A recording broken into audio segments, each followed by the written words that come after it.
Olá pessoal, tudo bem? Meu nome é Thiago, eu sou estudante do curso de Pedagogia e vou passar para vocês algumas dicas sobre como acessar a plataforma do INEP, do ENAD, para acompanhar, para podermos fazer o Exame Nacional de Desempenho dos Estudantes, que a gente sabe que é um item obrigatório para que a gente consiga concluir e pegar o nosso tão esperado diploma. Então eu senti uma dificuldade para cadastrar os meus dados, gerar minha conta, então eu resolvi fazer esse tutorial, um passo a passo, para compartilhar com vocês, para que vocês possam entender e ser mais fácil esse acesso ao sistema. Então, pessoal, o primeiro passo, precisamos acessar o site do INEP pelo endereço enad.inep.gov.br/enad. Segundo passo, clicar em entrar com gov.br. Então, essa foi uma opção que eu já senti dificuldade. Aí entrei em contato com o meu professor e ele me orientou. Essa é a opção que eu preciso entrar como estudante. Terceiro passo, clicar em entrar como estudante. Então, depois de acessar aqui, sou direcionado a essa página e clique em acessar como estudante. Quarto passo, nós temos duas opções. Ou eu já tenho, em algum momento eu já criei uma conta neste domínio gov.br. Neste caso, digito o meu CPF e clico em avançar. Caso contrário, eu preciso criar uma conta. Então, se eu não tenho acesso ao conta gov.br, é necessário criar essa nova conta. Crie sua conta gov.br. Para isso, nós precisamos clicar nessa opção número do CPF. Número do CPF, que é o que nós iremos cadastrar para criar a nossa conta. Uma vez que eu cliquei no número do CPF, o primeiro passo da criação da conta envolve o preenchimento do CPF e do seu nome nos campos que são listados. E precisamos clicar que estamos de acordo com os termos de uso. Então, informa o CPF, nome completo, concordância com os termos de uso e não sou um robô. O sexto passo é um passo em que ele vai fazer uma autentificação, ele quer identificar se eu sou eu mesmo. Então, nessa próxima tela, a gente vai confirmar algumas informações, como dia de nascimento, primeiro nome da mãe, qual o mês de nascimento, ele pode variar de usuário para usuário, né? Então, ele busca informações do nosso cadastro. Na sequência, avançar. Sétimo passo, nós precisamos escolher a forma em que nós iremos habilitar essa conta que nós estamos criando. Por praticidade, recomendo o uso de SMS, todos temos smartphone, para receber essa habilitação. Então, digitamos o número do nosso telefone com o DDD e aguardamos o recebimento desse código para que nós possamos preencher ele no campo adequado. No oitavo passo, então nós vamos confirmar o nosso CPF e escolher uma senha na plataforma clicando em nova senha. Depois que nós escolhemos essa senha, nós temos que confirmar a senha no campo repita a senha. Então, digito uma senha e vou repetir essa senha e vou tomar cuidado com esses cuidados, a recomendação para a criação de senha. Vou guardar essa senha, vou anotar ela porque ela tem campos específicos, né? Deixar ela bem registrada para quando eu precisar acessar a plataforma novamente. Beleza. Feito isso, clicamos em concluir e criamos a nossa conta. Então, acessamos novamente aquele endereço que nós falamos, enad.inep.gov.br/enad. Vamos acessar a opção entrar com gov.br. Essa dá bastante confusão, é aqui que nós precisamos entrar. Na sequência, acessar como estudante.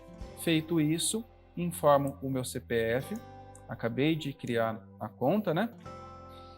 E no nono passo, depois de efetuar o login nessa plataforma do ENAD INEP, nós precisamos digitar um e-mail nesse campo, que é o campo adequado, e depois clicar em enviar um código.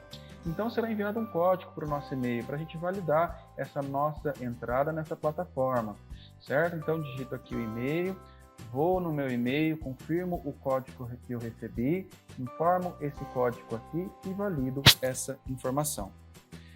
Décimo passo, nessa tela nós precisamos clicar em autorizar para liberar o acesso da plataforma aos nossos dados e dar seguimento para as próximas etapas. Então, nós temos aqui exatamente a tela e precisamos clicar em autorizar. Na sequência, nessa tela aqui, essa tela é a tela principal do cadastro do ENAD. Nós precisamos confirmar se os dados cadastrados que nós informamos estão certos. Durante a criação da nossa conta, precisamos anexar uma foto, lembrando que os campos com asteriscos são de preenchimento obrigatório, incluindo uma foto atualizada. Então, uma vez que eu preenchi todas essas informações obrigatórias, fiz o upload da minha foto, eu clico em confirmar e aguardo. Na sequência, a plataforma oferece a opção de atendimento especializado e também o tratamento pelo nome social. Então, nós temos aqui o atendimento especializado. Se eu informar que sim, eu vou listar que tipo de atendimento que eu preciso para a realização dessa prova. E tratamento pelo nome social, conforme for a escolha do nome social de cada um. Então, só vamos incluir nessa opção se nós tivermos um nome social, caso contrário, não precisamos.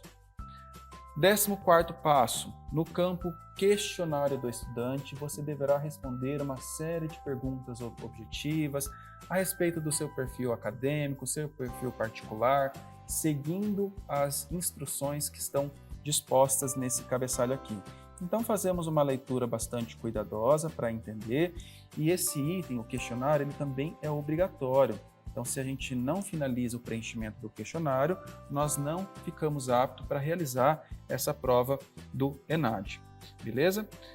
No campo ambiente do estudante, a gente consegue conferir todas as informações que nós cadastramos e se elas estão corretas. O cadastro do estudante, informação do curso que eu estou cursando, atendimento especializado se é necessário, o tratamento pelo nome social, se eu escolhi algum nome social, o questionário do estudante, se eu preenchi, isso aqui precisa estar concluído, e na sequência, quando for publicado, o local de prova. Então, nessa guia, ambiente do estudante. Beleza? Então, pessoal, essa é a parte do questionário do estudante, né? Então, para cada curso, nós temos um questionário específico e a gente vai responder as alternativas de acordo com aquilo que mais se aproxima da gente. Então, por exemplo, uma pergunta: você pretende exercer o magistério após o término do curso? Então, vou avaliar a resposta que mais se aproxima de mim. Qual a principal razão de eu ter escolhido a licenciatura? Novamente, avalio as alternativas.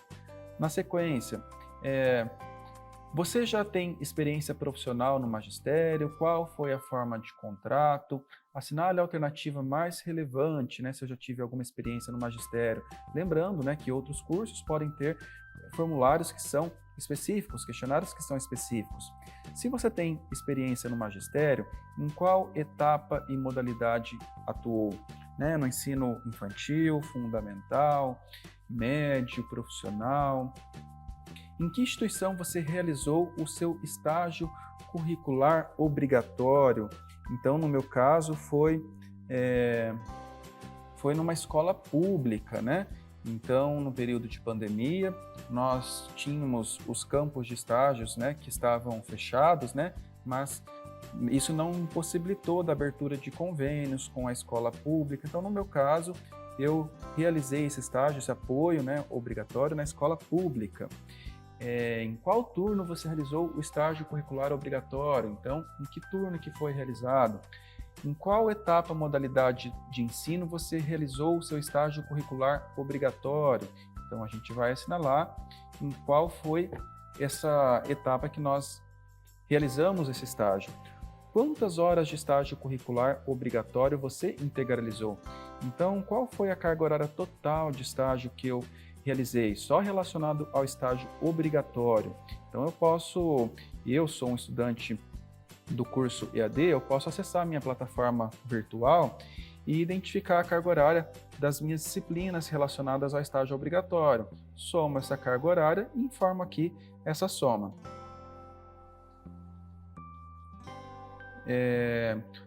Onde você pretende atuar daqui 5 anos? Então, conforme a nossa escolha, a gente vai assinalar a alternativa. A fundamentação teórica oferecida no curso de licenciatura foi suficiente para a compreensão sobre a educação escolar e sua preparação para o exercício na docência? Para mim, sim, porque eu me dediquei bastante, tive acesso a diversos recursos que me aprimoraram para essa profissão ao qual eu estou pleiteando. Então, eu concordo completamente. Então, cada um vai assinalar de acordo com o seu grau de concordância em relação a essas alternativas. Você vivenciou durante o curso de graduação experiências pedagógicas que gostaria de proporcionar aos seus futuros alunos? Então, o que eu tive durante a minha graduação, né? Então, eu tive diversos métodos que eu aprendi com os meus professores, que foram inovadores, que foram disruptivos e que eu sim pretendo levar para os meus alunos e me aprimorar naquilo que eu vou oferecer para a minha turma, né? No decorrer do estágio curricular obrigatório, você teve suficiente orientação e supervisão dos professores do seu curso? Então, eu tive sempre contato com os meus professores, né?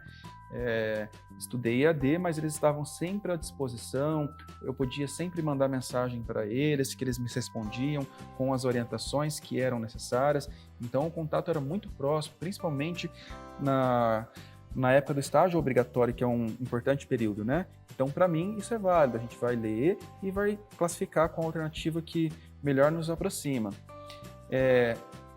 A outra pergunta: no decorrer do estágio curricular obrigatório, você teve adequado acompanhamento de um ou mais professores da instituição que estagiou? Lá no meu campo de estágio, eu tive o apoio? Sim, né? Nós tínhamos outros professores nas turmas que nos apoiavam e nos passavam ali rotinas, né, e procedimentos que eram esperados para aquelas aulas. Então, respondemos de acordo com a nossa realidade. Uma segunda parte do questionário são os aspectos do processo de aprendizagem impactados pela pandemia. Então, sabemos, né, que fomos acometidos pela pandemia em 2019, então o INEP pergunta para nós algumas questões relacionadas à pandemia. Então, com o início da pandemia, sua instituição passou rapidamente a ofertar aulas não presenciais? Então, como eu estudo no EAD, então eu concordo totalmente, porque eu já tinha aulas virtuais. Concordo totalmente, porque nossas aulas já eram virtuais. Este é o meu caso. Sua instituição ofereceu suporte para os estudantes superarem dificuldades tecnológicas de acesso a atividades não presenciais? Então, como estudo no EAD, eu tenho o apoio do meu polo, o apoio dos tutores que trabalham nos polos, então eu sempre tive, né, desde antes da pandemia, esse respaldo. Então, para mim, a alternativa 6 é a que mais se enquadraria. As referências bibliográficas, livros, artigos necessárias às aulas continuam acessíveis após o início da pandemia? Então, novamente, né, como eu estudo no EAD, eu tenho acesso às bibliotecas virtuais, mesmo antes da pandemia. Então, para mim, seria 6, o item máximo, né? As atividades de pesquisa e de extensão que você participava antes do início da pandemia continuaram sendo ofertadas? Sim, então eu continuei a receber convites para participar de projetos de iniciação científica, curso de elaboração de projeto de iniciação científica, projetos de extensão. Vi que foram feitos diversos projetos voltados mesmo, até mesmo para o tema da pandemia, do Covid-19, então eu tive bastante contato com isso. Então, para mim, no meu caso, seria a opção 6. As atividades de estágio supervisionado puderam ser realizadas ao longo da pandemia? Então, eu, no meu caso, realizei de forma adaptada. Por mais que eu não pude ir ao meu campo de estágio, eu consegui realizar ele de forma adaptada, com o apoio dos meus professores, com o apoio da instituição na qual eu estagiei. Então, é um item que eu concordo. 6. Os professores demonstraram domínio dos recursos tecnológicos que passaram a ser utilizados nas aulas não presenciais? Então, para mim isso aqui não se aplica, porque eu já estudo no EAD, né? Então, os meus professores sempre demonstraram a utilização desses domínios dos recursos tecnológicos. Então, é uma informação que não se aplica. A didática dos seus professores foi adequada para as aulas não presenciais? Então, eu não vi prejuízo algum, né, até mesmo porque estudo no EAD, então ou não se aplica. Os recursos tecnológicos e o acesso à internet que você possuía no início da pandemia eram adequados para acompanhar as aulas não presenciais? Então, como eu também estudo em EAD, é um item que eu tenho concordância máxima ou não se aplica, né? Porque eu já estudava no EAD, já tinha acesso aos recursos tecnológicos, acesso à internet. Durante a pandemia, você desenvolveu a capacidade de aprender por meio do ensino não presencial? Então, eu já estava acostumado muito antes da pandemia, né? Então, é uma opção que não se aplica para mim, porque eu já estudo no EAD. Os recursos tecnológicos e acesso à internet, isso aqui nós já falamos. Durante a pandemia, você desenvolveu a capacidade de aprender, já falamos. A implementação de aulas não presenciais e o uso de tecnologias digitais decorrentes da pandemia prejudicaram o meu processo de formação? Não se aplica, porque no meu caso, como eu estudo em EAD, então eu já fazia um uso bem rebuscado dessas tecnologias digitais para aperfeiçoar meu conhecimento, né? As dificuldades geradas pela pandemia para a continuidade dos estudos levaram você a pensar a trancar ou desistir o curso? Então, de que forma que eu concordo com isso, né? Num grau pouco, 1 ou 6, a pandemia me gerou algum estresse, alguma coisa que me fez desistir do meu curso? Então, seria basicamente isso, pessoal. Então, espero ter compartilhado com vocês. Foram algumas dúvidas que eu senti. Sou estudante de pedagogia e, dessa forma, com esse passo a passo, eu acho que vai tornar para os colegas o processo mais simples. Espero que aproveitem e até a próxima.